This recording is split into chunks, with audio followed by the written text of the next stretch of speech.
आपका धन्यवाद करना चाहूँगा कि आज बहुत व्यक्ति ऐसे यहाँ इस पंडाल में होंगे कि जो स्वयं अपनी इच्छा से आते होंगे, लेकिन मैं धन्यवाद देना चाहूँगा अपनी पत्नी जी को भी, जो कि वो मुझे खींचकर यहाँ वृंदावन में लाई हैं। और गुरुजी आज मैं यहाँ खड़ा हूँ अपनी पत्नी और बच्चों के साथ, बच्चे भी हैं। इसका बहुत बड़ा श्रेय मैं इस भागवत जी के आपके इस पावन ग्रंथ को देता हूँ, जो आप यहाँ पर भक्तों के सामने चिंतन मनन कर कर उन्हें सुनाते हैं, समझाते हैं। मेरी पत्नी जी मैं थोड़ा सा शेयर करना चाहूँगा।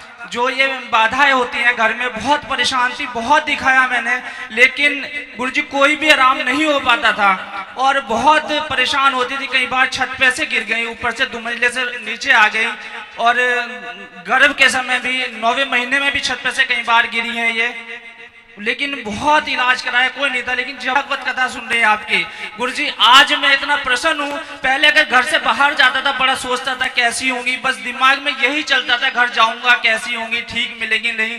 लेकिन आज आपके आशीर्वाद से और बाके बिहारी जी की कृपा से मैं इतना प्रसन्न हूँ। आज ये ध्यान ही नहीं जाता कि पत्नी जी घर पर कैसी होंगी, बस आपका आशीर्वाद और बाके बिहारी जी की कृपा सदैव बनी रहे मेरे परिवार पर और समूल राष्ट्र पर। आप इतने हिंदुत्व की बात कहते हैं, बहुत धन्यवाद देता हूं आपका पुनः। और इस राष्ट्र अपने देश और विश्व से कहना चाहता हूं कि श्री अनुरुद्धाचार्य जी द्वारा जो इस महा काव्य का रसपान कहा जाता है और धार्मिक बातें परिवार को जोड़ने वाली बताई जाती हैं, मैं चाहूंगा समस्त विश्व को एक कहना चाहूंगा कि वो समय निकालें, क्योंकि जीवन से बढ़कर कुछ नहीं है। और इस जीवन के रहते अगर भगवान को साक्षात्कार पा लिया जाए तो उससे बड़ा कुछ नहीं। और बिना गुरु के ज्ञान नहीं। आज हमारे सामने ऐसे गुरु हैं जो हमें ज्ञान दे रहे हैं, भगवान का रास्ता बता रहे हैं, और हम उनके मार्ग पर चलकर भगवान को पा सकें, ये तय है। एक बार पुनः आपको बहुत बहुत धन्यवाद, आभार, अभिनंदन।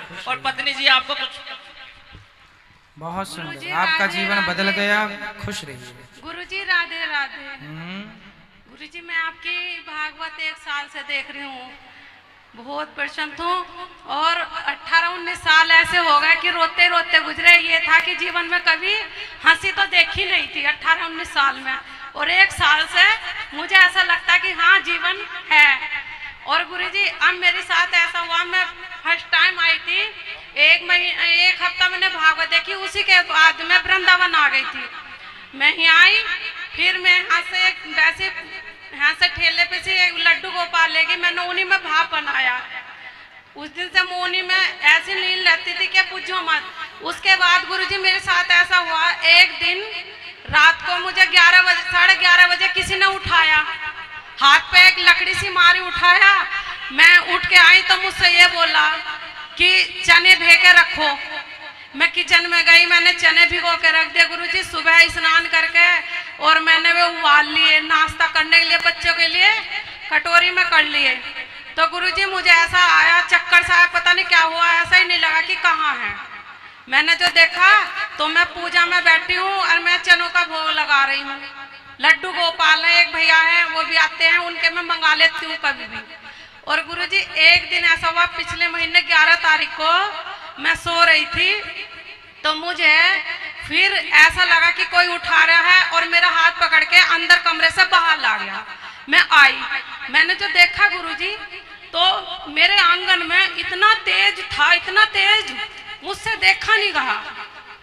और मैं इतनी रो रही, बहुत रो रही, मैंने सोचा इन्हें उठाऊं, पर गुरुजी पता नहीं ऐसा लगा कि कोई मेरे मुंह पे उंगली लगा रहा, कि बताने को मना कर रहा कि घर में मत बताओ। और गुरुजी मुझे ऐसा लगा जैसे लड्डू गोपाल की पगड़ी होती है, ये झमक रही आंगन में, मुझसे देखा नहीं जा रहा, इतना तेज था। और गुरुजी मैंने फिर उठी, मैं बार उठी, 3-4 दफे मैंने अपनी दीवार आंगन की छू छू के देख रही, कितना तेज, कहाँ से आ गया ये, क्या है? यही ईश्वर की अनुभूति। जब कथाओं से आप अपने आप को जोड़ते हैं तो ईश्वर कहीं ना कहीं आपको अपना अनुभव करा देते हैं कि मैं हूँ तेरे साथ। गुरुजी मैं अपने पति से कुछ नहीं छुपाती हूँ, पर ये सपने के बारे में मैंने पता ना कई बार बताने की सोचा, तो ऐसा लगता था कि कोई मना कर रहा है कि कुछ मत बताओ, गुरुजी को जाके बताना, ऐसा लगता था मुझे। खुश रहिए। अब गुरुजी हमारे पति बहुत ही अच्छे हैं, 2 बेटे हैं, बड़े लड़के का नाम कृष्णा है, जन्माष्टमी को जन्म हुआ था, बहुत सुंदर। हाँ गुरुजी राधे राधे, हम पे खुश कृपा रहिए, बनाए रखें भगवान आप। की कृपा आप सब पे बनी रहे, भगवान सदा आपको खुश रखें। गुरुजी राधे राधे।